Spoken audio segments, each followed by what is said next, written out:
এসে পরে জানতে পারলাম এখানে খুব সুন্দর একটা হাট বসে। সপ্তাহে 3 দিন এই হাটটা বসে। তো আমরা প্রায় দিনই লখনৌতে এই হাটটায় যেয়ে থাকি এবং কি সুন্দর এখানে সবজিগুলো, খুব ফ্রেশ সবজি এখানে পাওয়া যায়। তাই আজ আমি তোমাদের দেখাচ্ছি কি কি সবজি আনলাম।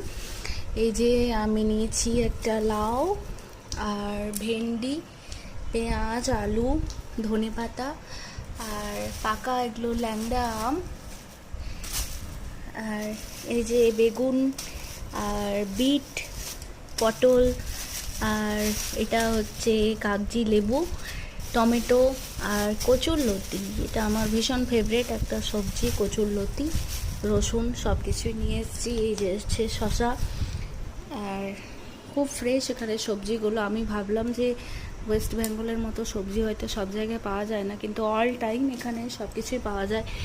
আর ল্যাংড়া আমগুলো কি ফ্রেশ না!